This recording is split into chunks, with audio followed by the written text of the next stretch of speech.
Bem-vindos a mais um programa Seguro Sem Mistério. Eu sou Júlia Sena e esse é o nosso ponto de encontro para falarmos sobre o mundo do seguro de forma simples, objetiva e estratégica. O Seguro Sem Mistério, no ar há 18 anos pelo canal 20 da NET do Rio Grande do Sul, conta com patrocínio master da Icatu e da Rio Grande Seguros e Previdência. Também agradecemos aos nossos patrocinadores. A lista é grande, mas vale a pena citar cada um desse time campeão.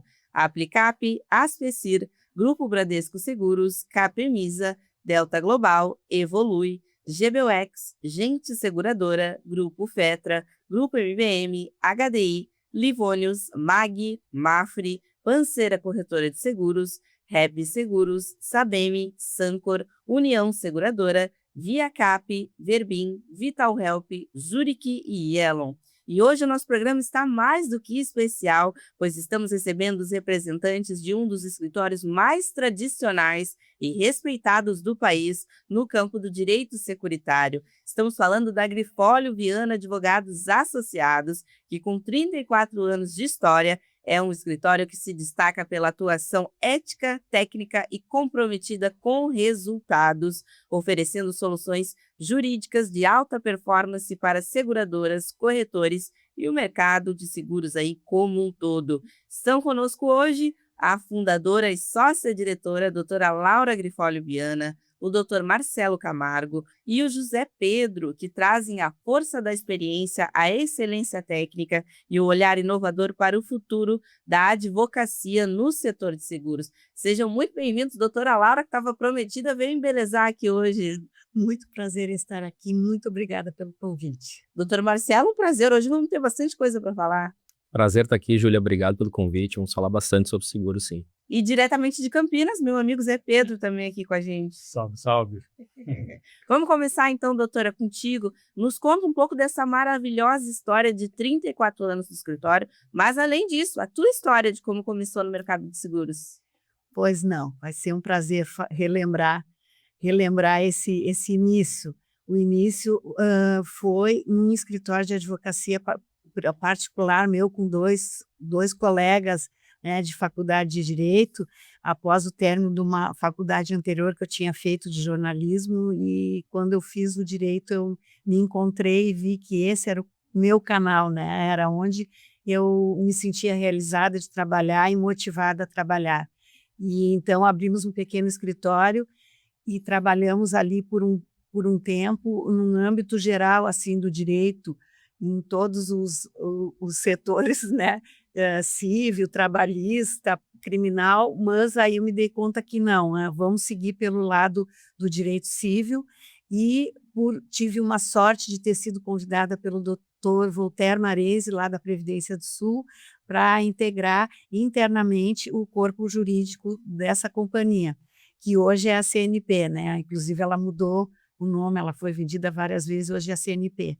E lá dentro eu trabalhei por 5 anos, porque logo ele se mudou para Brasília, eu fiquei como gerente jurídica interna, fiquei por 5 anos lá, e depois o nosso querido e saudoso diretor Junqueira me fez uma proposta de eu prestar serviços externos para a Previsul, e em âmbito nacional, inclusive como correspondente de outros escritórios que eles tinham contratados, quando então eu fundei a Grifólio Viana em 1991 e começamos a atuar para todas essas correspondências com os escritórios, monitorando, fazendo auditorias, e no âmbito do Rio Grande do Sul trabalhando diretamente no contencioso.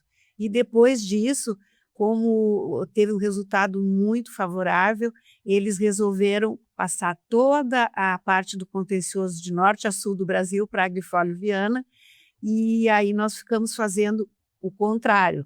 A gente fazia todas as peças, né? A gente monitorava e acompanhava todos os processos, e os escritórios apenas faziam audiências, que naquela época ainda era presencial, não existia todo esse processamento eletrônico. E assim fomos desenvolvendo, e assim foram surgindo outras companhias seguradoras, né?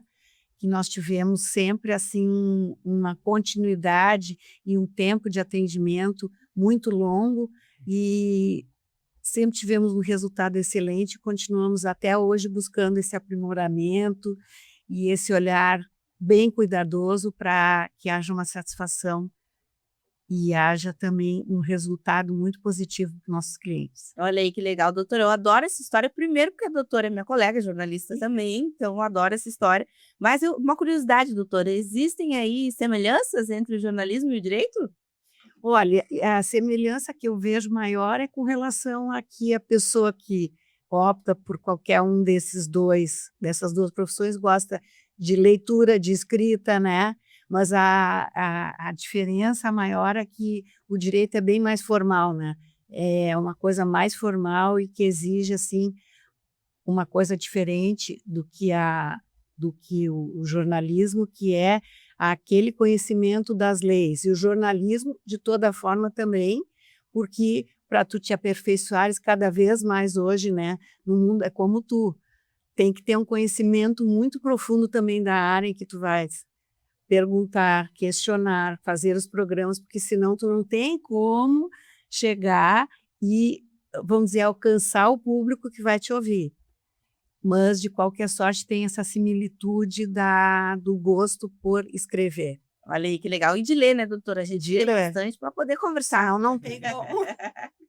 Olha aí que legal, doutora, anotei aqui 1991, quando a doutora fundou o escritório, mas já com uma bagagem, né, de alguns anos anteriores que atuava. O que que mudou, doutora, no direito securitário de lá para cá? Bom, passaram-se muitos anos até que agora chegou o marco legal de seguros, vamos dizer, dos anos que eu iniciei até agora, a legislação seguia mais ou menos a mesma, né. E o que foi mudando foram justamente o olhar dos magistrados e a nossa tentativa como procuradores de abrandar o olhar dos magistrados para verem que as seguradoras, naquele caráter social que elas têm, principalmente nos seguros de vida, procuram, vamos dizer, dar um suporte muito grande com todo o pagamento de indenizações, que são um percentual muito maior que ocorre do que das negativas. E o que aparece, às vezes, para o Poder Judiciário é justamente aquele pequeno montante, aquele pequeno percentual e índice que chegou até eles porque, por alguma razão atuarial ou por alguma razão técnica, fática, não pôde ser pago. Então, eu acho que o que mais se tentou nesses anos todos foi mudar essa perspectiva de que a seguradora lucra, só quer saber de lucro e não tem esse olhar perante os seus segurados, quando não, absolutamente, a seguradora preza sempre, as seguradoras sérias, que são a grande esmagadora maioria, por satisfazer os compromissos que elas assumiram. E o novo marco legal, na sua visão, doutora, ele auxilia nessa quebra de visão?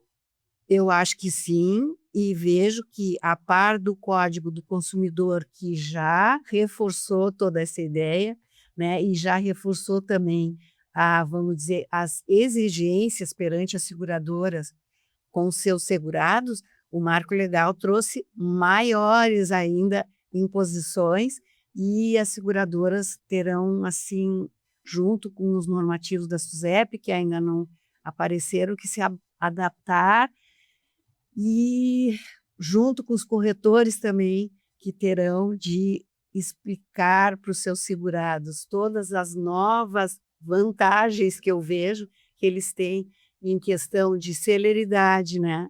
Celeridade de regulação, celeridade de, vamos dizer, objetivamente dar a solução, sim ou não, cobertura ou não, respostas precisas no sentido de eventuais negativas serem fundamentadas e, inclusive, não serem passíveis de mudança em seara judicial sobre as razões da negativa. Veja, isso aí é uma coisa que até eu acho importante falar aqui, porque eu vejo até como um cerceamento de defesa, de uma certa forma, porque a seguradora terá de treinar muito bem, terá de ter técnicos de sinistro com muito bom embasamento, não só técnico, como também jurídico, porque a resposta que for dada para um segurado, para um beneficiário, relativamente a uma eventual negativa, ficará estanque e ficará limitada àqueles argumentos. E em eventual demanda judicial não poderá inovar. Olha a importância de ter um escritório jurídico certo ao seu lado. Seguramente, para fazer treinamentos internos na seguradora, né?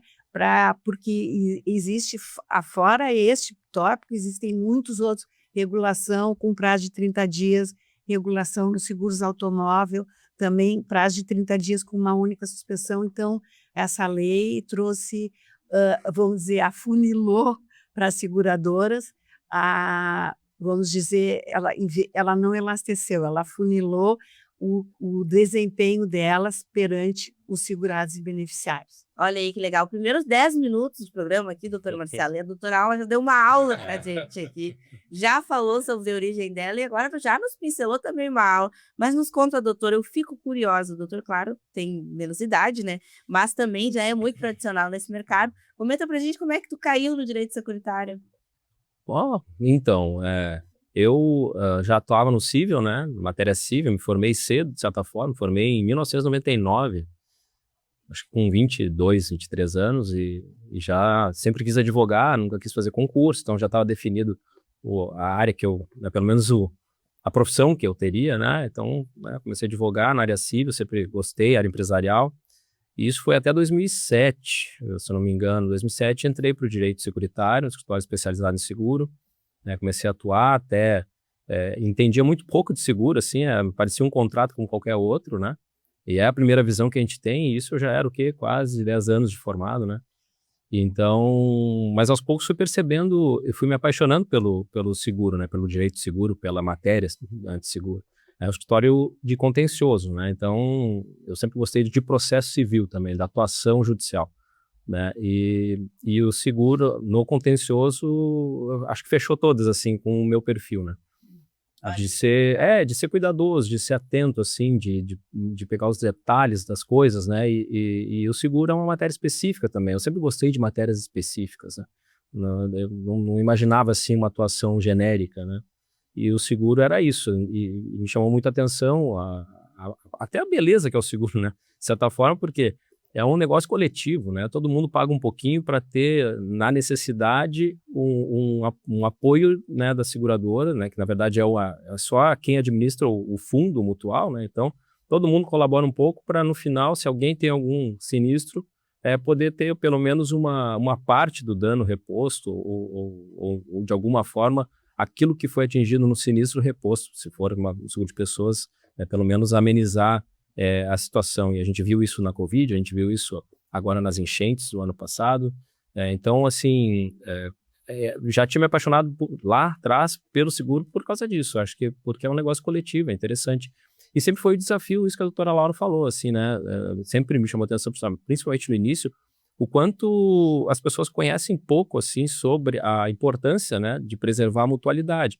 Então, daqui a pouco, num processo que um juiz está preocupado com aquela parte específica, aquele dano que ela teve, que a seguradora negou por algum motivo técnico, né, a tendência do juiz, naquela época, passar por cima dessa impossibilidade técnica para satisfazer aquela pessoa, aquele problema daquela pessoa, né, muitas vezes ele não estava percebendo que daqui a pouco ele está rasgando a matemática que foi criada para que aquele seguro funcionasse, né, a ponto de daqui a pouco as seguradoras olharem e pensar, bom, mas aí não é mais interessante oferecer seguro neste ramo por causa desse tipo de coisa. Claro que não acontece porque é o que a doutora Laura falou, o que chega no judiciário é muito pouco, né, mas de certa forma sim, existe uma incompreensão, ainda existe, né, e agora a lei nova acho que quase zera o jogo, né? E começa tudo de novo, porque ela trouxe realmente muitas diferenças, assim, muitas novidades em relação ao que se tinha praticado, né? Mas minha trajetória é essa no seguro, desde então só cresceu o interesse. Uma época parei para dar uma estudada também, né? Porque primeiro gostei, né? Gostava de brigar em processo, sempre gostei de brigar em processo, uma coisa maluca isso. Mas depois a gente percebe que não, a gente precisa estudar e entender melhor o negócio como um todo, e foi num crescente, assim, cada vez mais com a lei nova, reacende a paixão por estudar de novo e apresentar soluções interessantes para os clientes. Olha aí que legal. O doutor falou, né, que o direito securitário ele tem aí várias tecnicidades, vamos dizer assim, né? O que que muda num mercado que é tão técnico e que tem tantas peculiaridades? Assim, né, o contrato de seguro, não vou ficar falando do contrato de seguro aqui, eu tentar não falar, o advogado começa a falar, mas assim, primeiro com o mercado jurídico, né, é sempre interessante a especialização em determinado ramo, né. A gente atende como escritório, atende empresas, atende construtoras, atende vários ramos, mas o seguro é o forte, né, e no sentido de quanto mais especializado for, melhor vai ser para o próprio cliente, né, e também, consequentemente, para o próprio escritório. Então, assim, a especificidade do seguro com as questões específicas também, não só do atendimento jurídico, mas também da compreensão do tipo de contrato que é e para onde ele vai, né? De que forma a interpretação desse tipo de contrato muda de tempos em tempos, né? Porque a sociedade vai evoluindo, né? Então, o seguro é considerado de uma forma há 10 anos atrás, hoje ele é considerado de outra forma, né? A função social, né, que muito se fala da seguradora perante o público, vai mudando, né? Então o conceito da necessidade e utilidade do seguro está sempre se atualizando, né? Então a gente tem que estar sempre, quando está especialista nessa área, a gente consegue ter essa compreensão, né, e conseguir aplicar na prática. Olha aí que legal. O doutor Marcelo, Zé, ele é o nosso advogado conforto. A gente tem uma dúvida, a gente vai no doutor Marcelo. Zé, agora perguntando para ti, Zé, tu representa aí uma nova geração, né, na gestão do escritório. O Zé, para quem não sabe, é filho da doutora, beleza de família, vocês estão vendo. Como que é para ti, Zé, dar continuidade a esse legado e ao mesmo tempo imprimir a tua visão de futuro? Então, é bastante desafiador, né? O sarrafo já é bem alto, a qualidade é muito grande. Tem uma questão hoje também que o sarrafo está mais alto em relação a tudo, né?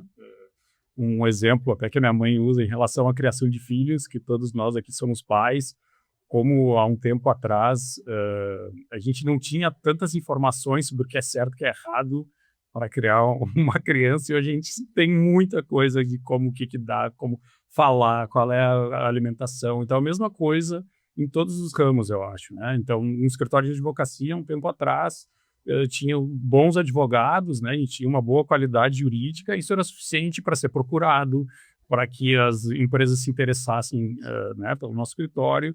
E hoje é uma gama muito maior, né? Hoje o escritório precisa também ser uma empresa, ter uma quantidade de dados para informar os clientes muito grande, atualização, a própria comunicação, marketing, a gente não pode ficar fora, graças a Deus temos parceiros né, que fazem isso de uma forma muito competente para nós, mas então o desafio é grande, assim, manter a qualidade, manter os valores que sempre foram também humanidade comum, né, tratar as pessoas bem, isso hoje em dia, embora a gente tenha, né, tá no nosso DNA, isso a gente precisa também de um pouco mais que só tratar as pessoas bem. Tem que, né, hoje a gente tem, né, NR1, tem muitos burnouts, tem outras leis trabalhistas, então a gente tem que estar atualizado em muitos campos.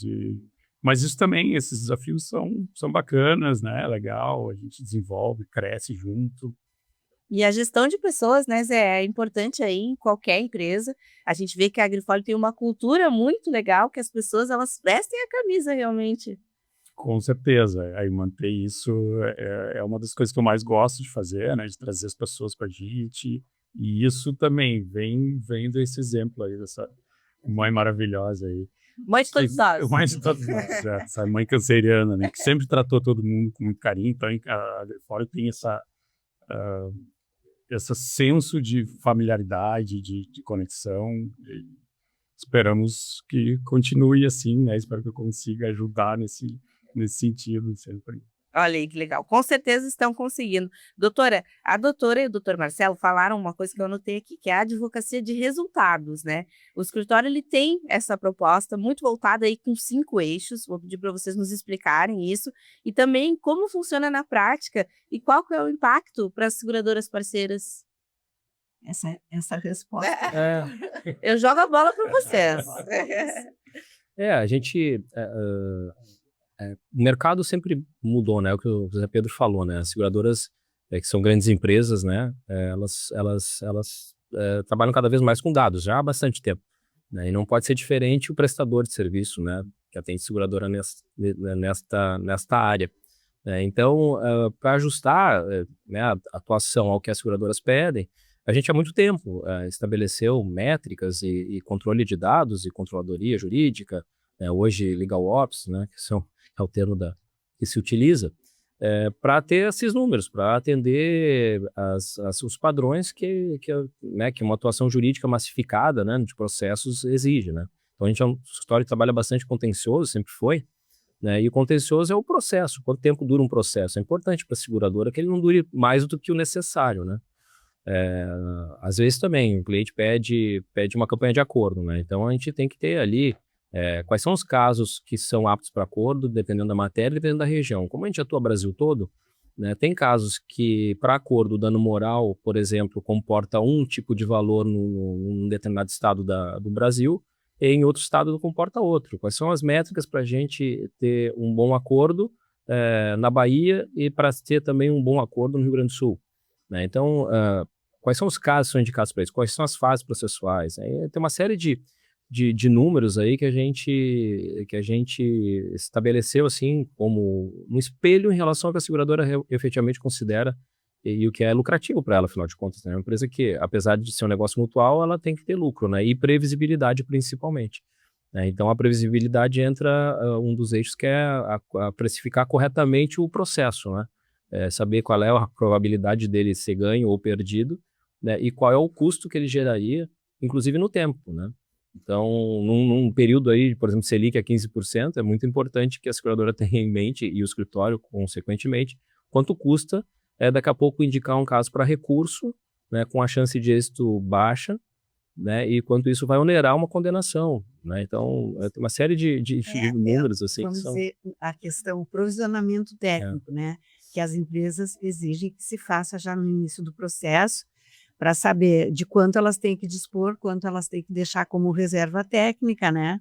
Então, tu faz aquele provisionamento, que é um dos pilares esses que são importantes para a seguradora verificar como é que tu está te comportando frente a ela, e depois o número de procedências e improcedências também, né?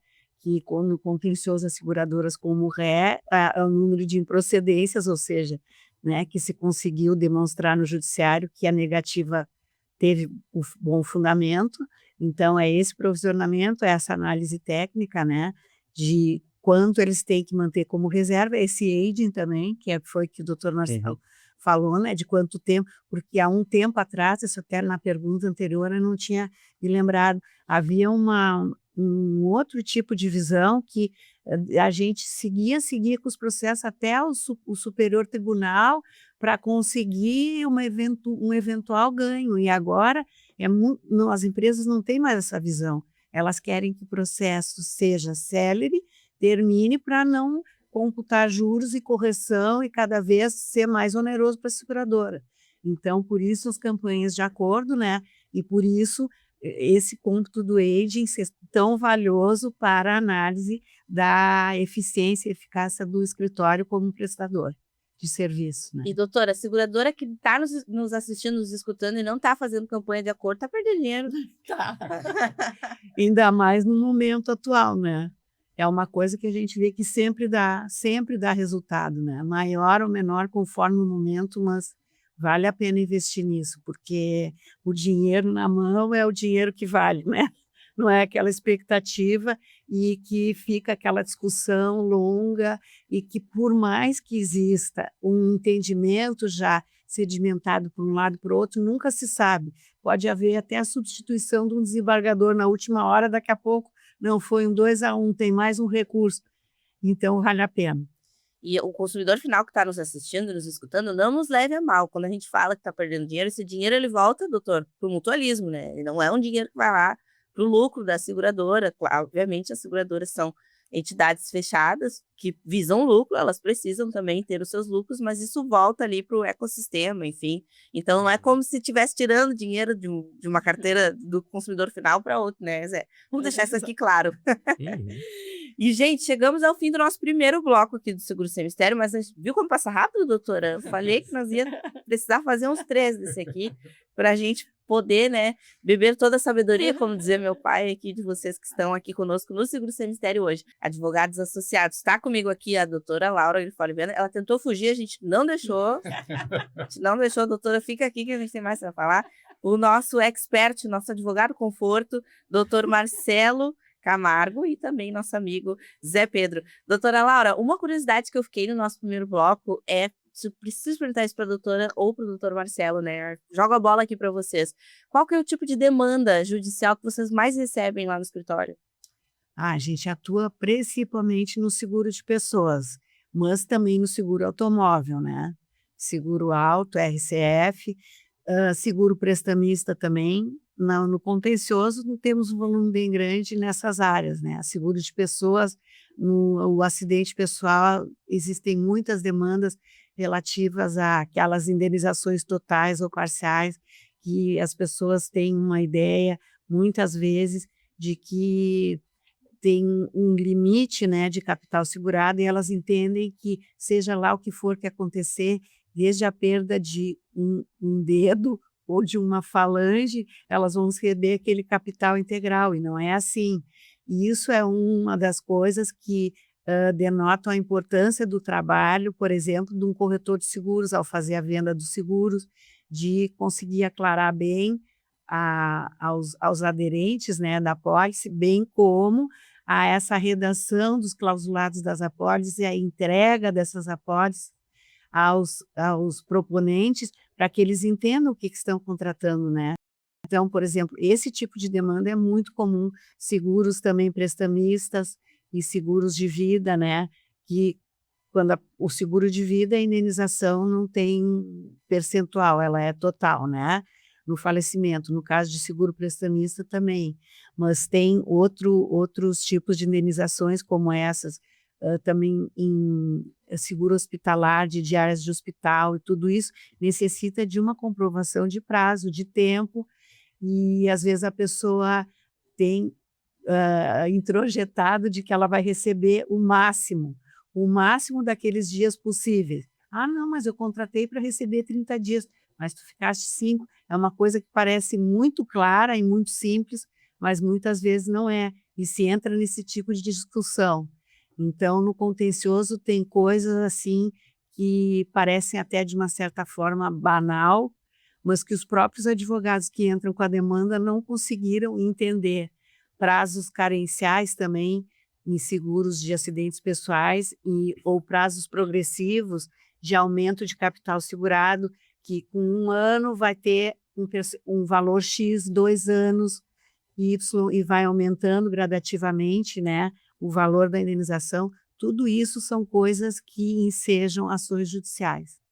E doutora, a doutora falou, né, uma palavra que algumas vezes aqui, que é clausulados, apólice, o nosso famoso segureza aqui, ou juridiquês, né? Muito se fala como que a gente pode tirar um pouco desse segurez para que o segurado entenda um pouco melhor.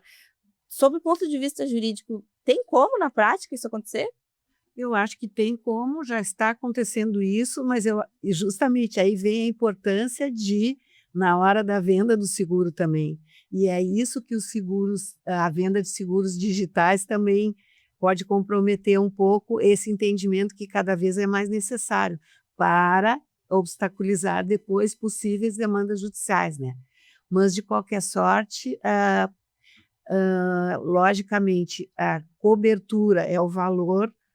Tá, existe, por exemplo, do lado capital segurado, é uma coisa que, de certa forma, parece um pouco autoexplicativa, e a gente se surpreende, às vezes, de ver que não é. Realmente, na atual legislação, na Lei 15.040, cada vez mais é exigido esse tipo de informação nas redações, nas propostas, e que o estipulante, já ao contratar, leve depois ao conhecimento do grupo seguráveis nos seguros de vida. Então, depende muito também do interesse que esse estipulante vai ter em especificar e demonstrar para esse grupo todo que ele capitaneia o que eles estão recebendo e até onde vai o alcance do que eles receberam nesse contrato, que vai ser definido pelo estipulante e pela seguradora. Olha aí que legal. Doutor, eu anotei aqui a próxima pergunta que eu vou fazer para o doutor Marcelo Camargo, porque são várias atuações aqui, eu não quero esquecer nenhuma. Doutor, o escritório atua com pareceres, revisão de produtos, regulação de sinistros e até ressarcimentos. Com essa atuação full service, doutora, como que ela tem se mostrado um diferencial competitivo? Então, o escritório, historicamente, né, atua das seguradoras também na parte consultiva, né? Então, a parte consultiva envolve a parte contratual, toda a parte de pareceres. Então, isso está no DNA do escritório, né? A doutora Laura veio de interno de seguradora, então não tinha como ser diferente, né? Desde sempre atuando numa parte consultiva também, né? Diferente do contencioso, né? Da parte dos processos. Então, o escritório sempre foi adaptado e sempre atuou muito forte nessa área, né? E recentemente voltamos a fazer ressarcimento, né? Que é uma carteira interessantíssima, porque é uma carteira que precisa mostrar cada vez mais a eficiência de quem atua com ela, né? Tem que fazer diferente e melhor, né? É uma carteira que a seguradora vai em busca dos danos, né? Que indenizou o seu segurado, né? Então, vai em busca de quem causou esse dano, né? Então, a carteira é desafiadora, de certa forma, mas ao mesmo tempo é justamente nesse tipo de trabalho que a gente consegue mostrar a qualidade, né? A diferença, o detalhe, né?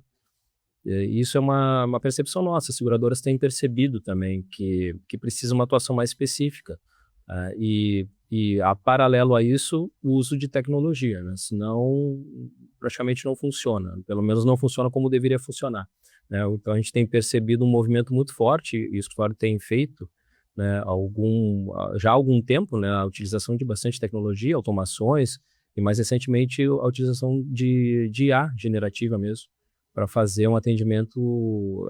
Mais uma ferramenta, né, de certa forma, mas traz agilidade, né, e traz, digamos, não substitui o humano, né, não é assim que funciona, mas o desafio é justamente esse, né, fazer o equilíbrio entre atuação e revisão da parte do humana em relação às tecnologias que estão aí, né? Não tem como evitar, né, a utilização, e ela vem em melhora, né?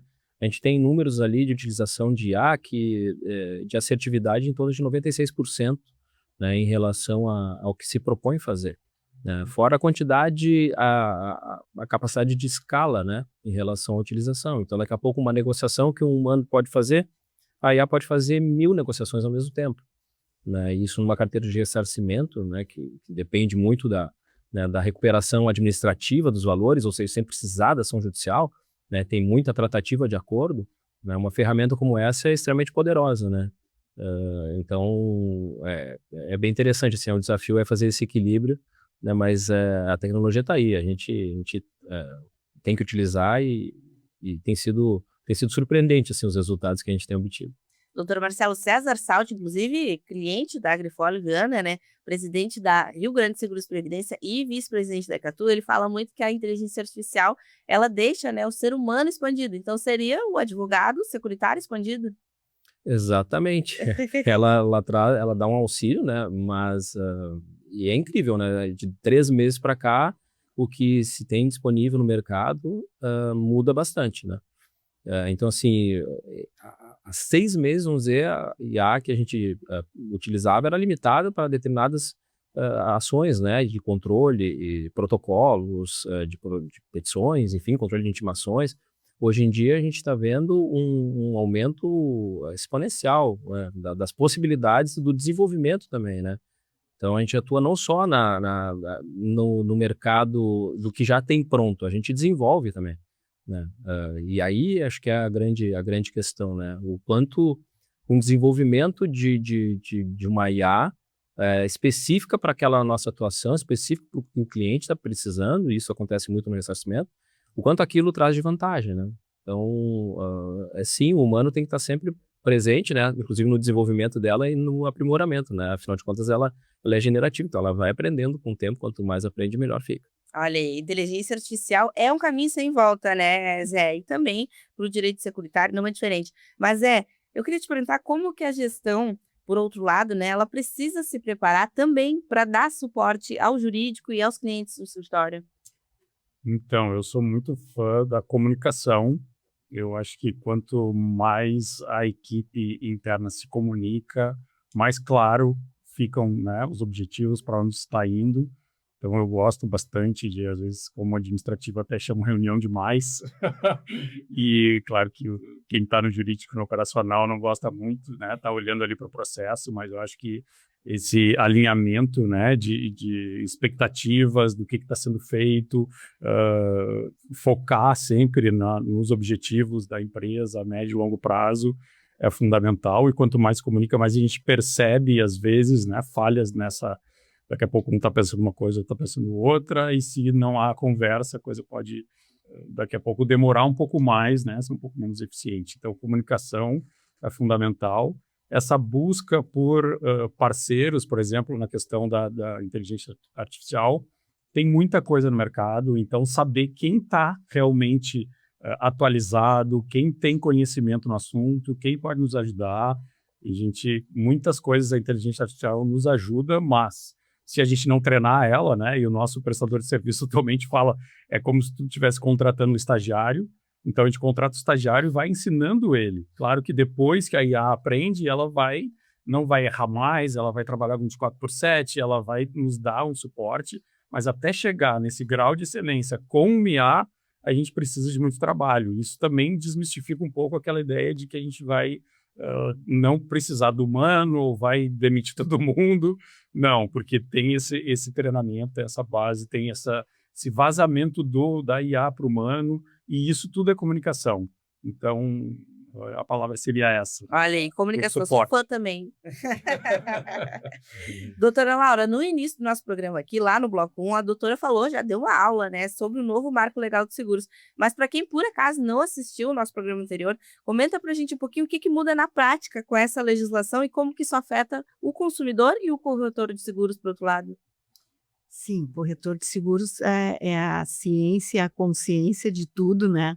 Que ele tem que conhecer para continuar prestando o melhor serviço ao fazer essa intermediação, porque ele é tão valioso para o consumidor, para né, o aderente ao contrato, quanto para a seguradora, né?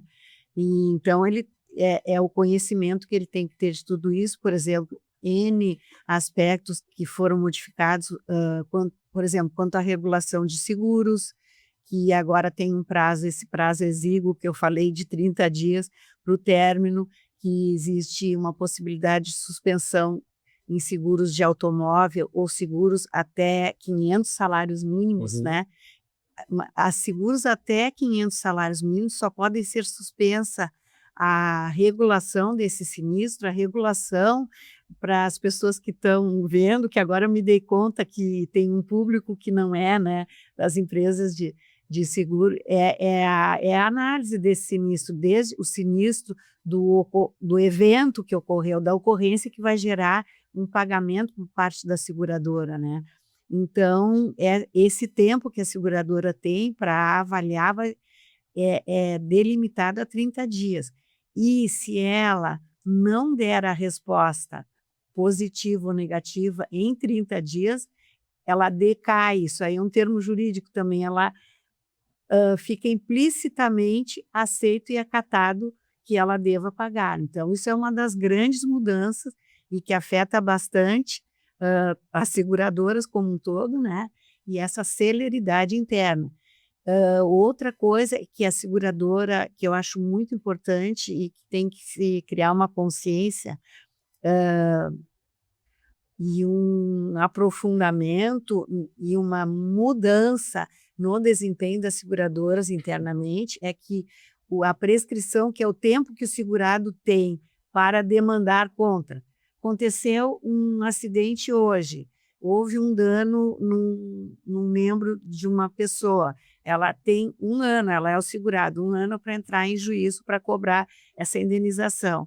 E antes era a partir desse evento. Hoje é só depois que a seguradora Hoje não, a partir de dezembro que entra em vigor a lei. Só depois que a seguradora disser o não para ela, depois que ela der a resposta. Mas só que não existe um prazo perentório obrigatório para que este segurado dê o aviso para a seguradora, dê o aviso de sinistro. Ele não tem um prazo perentório. A lei diz, tão logo quanto saiba, ele deverá avisar. Porém, ele não diz, se ele não avisar, ele perde direito. Ele diz, só se a seguradora comprovar que foi por dolo, ou seja, que ela queria tirar alguma vantagem. Daí ela perderia o direito. O que acontece com isso? Se o segurado demorar 1, 2, 3 anos e depois der um aviso de sinistro, como é que a seguradora vai fazer essa regulação? Como é que ela vai descobrir uma eventual fraude ou alguma coisa que obstaculize o pagamento dessa indenização? E, por outro lado, ela vai ter que manter reservas técnicas de cobertura, porque ela não tem a noção de que aconteceu aquele evento, né? Então, é uma coisa que mudou, eu acho, profundamente essa, vamos dizer, traz consequências para a seguradora, né? Ponto de atenção. Um ponto de atenção. E muito importante também, isso eu acho que vale a gente repetir, né? Que é, a seguradora vai ter que dizer, ela não pode dar uma negativa por um ponto e depois, quando chega na mão do advogado que vai fazer a defesa, ele vê, tem mais 3 coisas aqui importantíssimas, ele não vai poder alegar. E eu acho que isso vai trazer uma série de discussões judiciais, porque tem muita coisa que já estava sedimentada pela jurisprudência nesse tempo todo, entre a lei que estava em vigor e a nova, que já estava sedimentada. Agora, com essa modificação toda, vai haver uma série de novas discussões, que até chegarem vamos dizer, no Tribunal Superior para haver decisões que tragam uma jurisprudência fixada já, vai demandar um tempo longo para correr, né? Então, outra coisa que aconteceu que é importante, que houve o agravamento de risco, que é quando o segurado pratica determinadas atitudes que possam agravar muito o risco que a seguradora está exposta. No seguro de pessoas não existe mais. Não pode mais ser alegado agravamento de risco. Seja lá o que for, ele pode estar imerso em um tonel de cachaça, digamos assim. Isso aí que ele não sabe nem quem ele é. Não existe. Já era muito difícil, né, o acatamento dessa dirimente. Mas hoje em dia não tem mais nenhum tipo de dirimente aceita no seguro de pessoas de agravamento de risco. Olha aí, doutor, algum outro ponto de atenção, na sua opinião? São os principais, esse que a doutora falou, né? Mas a lei traz uma série de novidades, né? O agravamento praticamente acabou, né? Alegar agravamento de risco é quase impossível, né? No seguro de pessoas ele acabou expressamente, né? Não existe mais agravamento de seguro de pessoas, e agravamento de risco de seguro de dano só se ele for continuado, se for um agravamento continuado, se ele for... o que mais? Tem que ser grave, profundo. Profundo, enfim. Então, se a pessoa deixou a chave dentro do carro e desceu no posto de gasolina para ir na conveniência, passou 10 minutos dentro da conveniência com o carro aberto e a chave no carro, na ignição, se esse for roubado, o que hoje é considerado um agravamento de risco, a partir de dezembro não vai ser mais. Porque, primeiro, não vai estar no questionário da seguradora, na pré-contrato, uma pergunta, o senhor deixa a chave dentro do carro, com o carro aberto? Se não tem essa pergunta, né, a lei determina que, então, essa questão não era relevante para aquele tipo de seguro. Se não era relevante, a obrigação da seguradora é fazer a pergunta do que é relevante. Então, não é relevante, então a seguradora tem que dar a cobertura. Esse aí é um ótimo aspecto que eu não falei, que podia falar, que os questionários têm que ser exaustivos agora. Quanto? A lei trouxe o objetivo dela é trazer transparência, né? E de certa forma, partiu de uma premissa de que o mercado era desequilibrado em relação à seguradora e o segurado, né? O que, para mim, não faz muito sentido, porque o segurado é tratado quase sempre como um consumidor, e ele tem a proteção do Código do Consumidor desde 1990, né? Então, o que acontece? Esse desequilíbrio não acontecia, né? Mas tudo bem, a lei veio, porque a lei já é velha, 2004 o projeto dela, então ela veio e agora tudo bem, aprovou, 2025 vai valer. né, em dezembro. O que ela traz? Ela traz esse reequilíbrio, né, entre aspas, né, de algo que não estava desequilibrado. O que ela gera com isso? A necessidade de maior transparência. O objetivo dela é bom, mas na prática isso acaba, na minha visão, talvez engessando um pouco a contratação do seguro. Porque se agora a seguradora tem a obrigação de perguntar tudo que é relevante, sob pena de não ser possível negar um sinistro em função de uma pergunta que não fez, tipo essa da chave na ignição, o que vai acontecer? Ela vai ter que fazer um exaustivo questionário, né? 100 perguntas, eu não sei como isso... As seguradoras têm trabalhado na adaptação com a utilização de inteligência artificial. Alguma solução vai se ter. Não creio que vai ser necessário 100 perguntas, 200 perguntas, isso vai ter outra forma. Né? Mas em tese o que está na lei é isso, né? A seguradora vai ter que fazer muitas perguntas. E em fazendo muitas perguntas, aquele contratante que quer rapidamente fazer um seguro, né, contratando pelo celular ali um seguro de extravio de bagagem, sei lá, um seguro viagem, né, contrata ali na hora. Né? Ele vai ler 100 perguntas, ele vai parar para olhar, me parece que é contra o que o mercado, o dinamismo da comunicação e da forma como se vende seguro hoje, né? Da distribuição que é feita, quanto mais seguro, quanto mais as pessoas contratarem seguro, melhor para todo mundo. Me parece que há uma contradição entre essas duas necessidades, né? De atender a lei e ao mesmo tempo de vender o maior número de seguros possíveis, desde que bem informado. Eu acho que a boa informação em relação à pré-contratação ali, dá para se obter de uma forma que não precise ser engessada como a lei propõe. Né? E a habilidade da seguradora, aquela que conseguir destrinchar melhor esse movimento e conseguir atender a legislação e ao mesmo tempo ser campeã de vendas, é a seguradora que vai se destacar nesse a partir do novo marco legal em dezembro. E, doutora, você falou sobre a questão do agravamento de risco e citou, né, o seguro de pessoas. Para não falar aquela palavra com S, como é que a gente vai ser interpretada as questões daquelas pessoas que provocam a sua morte de forma proposital? Proposital, né? Se eu falar a palavra com S, o YouTube vai nos banir, então não vamos falar. Isso é uma mudança, né? Até é uma mudança. Na verdade, isso já vinha bem definido pela jurisprudência há bastante tempo, né? Uma questão, infelizmente, que acontece, não muito, mas acontece.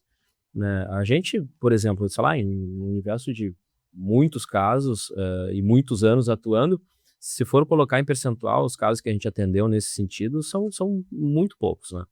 Então, assim, é uma situação complicada, porque toda vez que ou o judiciário ou a legislação tenta dar uma solução, e já existia no Código Civil, né, um artigo específico que falava da carência de 2 anos. Né? Então, se o sinistro acontecesse dentro do período de 2 anos, ele não tem cobertura.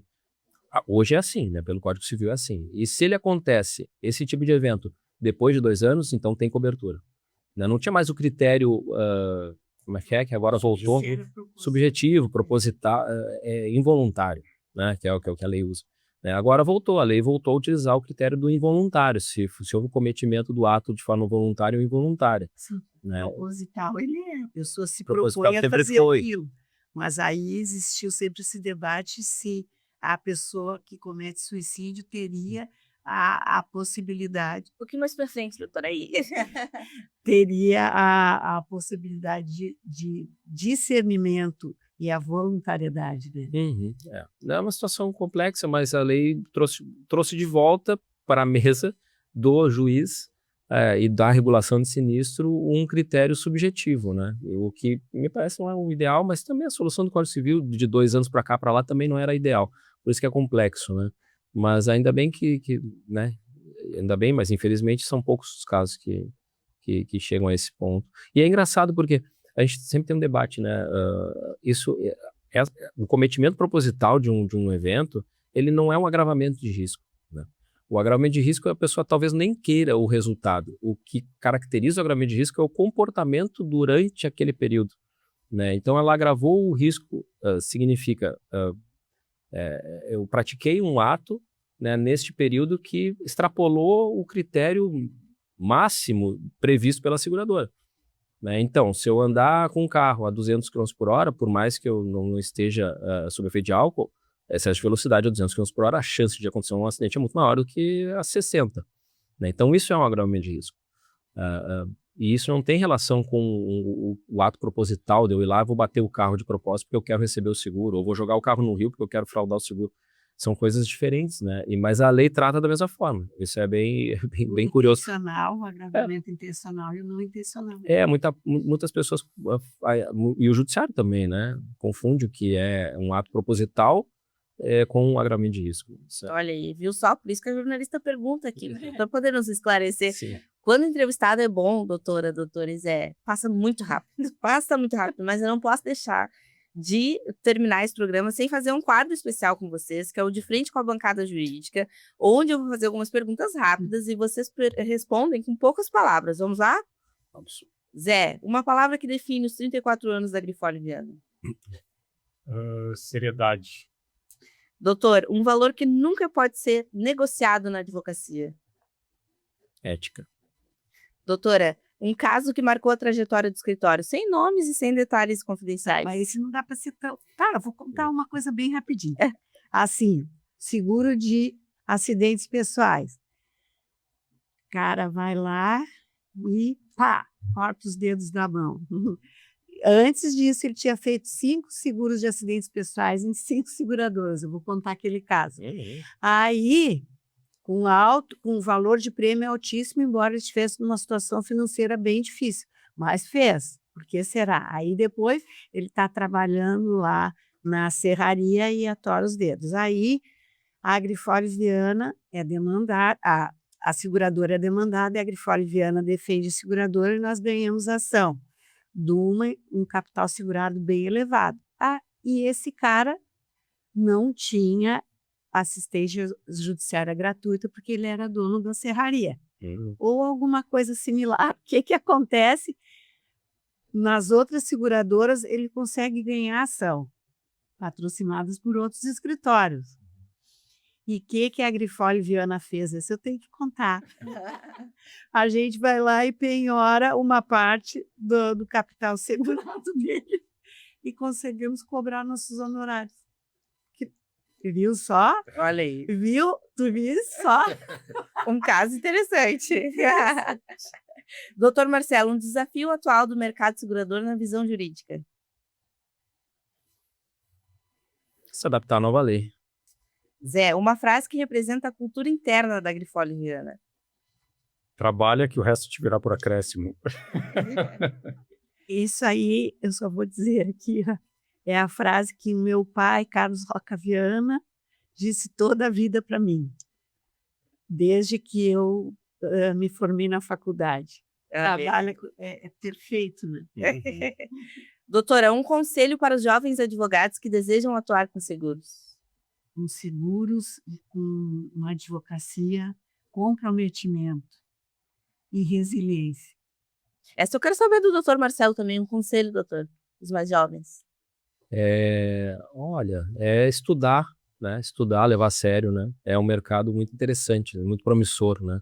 É um mercado, a advocacia no seguro é praticada igual no mundo todo, né? O seguro é um negócio muito parecido, é um tipo de contrato que é parecido no mundo todo, né? Então, um advogado novo aí que queira entrar no mercado, imaginar que ele pode advogar tanto no Brasil quanto na Espanha ou nos Estados Unidos, porque a matéria é praticamente a mesma, né? Acho que isso dá uma dimensão do quanto o mercado é gigantesco para a advocacia, né, jovem aí, em relação ao seguro. Olha aí, jovens advogados, busquem conhecimento. Esse é o recado aqui do doutor Marcelo.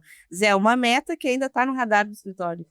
Então, é continuar crescendo com a manutenção da nossa qualidade. E doutora, agora eu quero saber de cada um, uma referência no mercado. Uma pessoa que seja referência. E pessoa... bom, eu vou dar uma referência no mercado. Júlia Sena. Eu tenho que dizer. Mas eu sou uma executiva júnior, doutora. Primeiro, eu fiquei pensando se seria de pessoas que estão no mercado hoje, daí por isso, ou se pessoas que já não estão mais entre nós. De uma pessoa que não está mais entre nós, eu vou falar de novo no diretor Miguel Junqueira. Uma pessoa que está cada vez brilhando mais é a Júlia Sena. Obrigada, doutora. Doutor Marcelo, uma referência. Não vale repetir os da doutora Laura. Eu ia na primeira, eu ia falar, não, mas tem que registrar, né? Tem que Mercado Seguro, JRS, Júlia Sena, Carvalho antes também, então, Meu Deus. não, é verdade. É um programa que já está há 18 anos, né? 18 A gente olha, não é à Indo pro toa, 19. não é à toa. Mas referência, né? Não tem nenhuma pessoa que se fale no JRS, em ti e no Carvalho que não tenha essa visão. Coisa boa. O importante desse trabalho, né, Zé, é a gente cultivar boas amizades e aqui a gente sabe que a gente está entre amigos. Coisa Zé, boa. uma referência para ti. Laura Grifoli Viana. Todos nós, mãe de todos nós, eu disse aqui no programa anteriormente. Doutora Laura, doutor Marcelo, Zé Pedro, foi uma honra contar com a presença de vocês aqui no Seguro Sem Mistério. Já fica a responsabilidade de voltarem mais vezes, porque vocês viram, né, o assunto rende, a gente vai precisar de outros para contar mais coisa no nosso mercado de seguros, contar sobre a Grifoli, contar sobre vocês. Doutora, uma mensagem rápida e final agora para quem vai estar nos assistindo. A minha mensagem é assim: para o alto e avante sempre. Fé em Deus e fé nesse universo que sempre tem algo para trazer para nós. Zé, uma mensagem. Acho que é a presença, né? Presença e atenção, consciência. Agora, porque ele está sempre mudando e não dá para a gente entender que as coisas vão parar e vão ser, de alguma forma, estanque, né? Olha aí. Doutor, para a gente finalizar com chave de ouro, então, agora a sua mensagem. Trabalho, né? Focar no trabalho, bastante atenção, bastante paciência, consciência e dedicação, né? Dedicação e interesse. E se você que está nos assistindo gostou desse episódio, compartilha, segue o @jrs.digital nas redes sociais e continua com a gente para conhecer mais histórias que fazem o mercado de seguros pulsar. Até mais!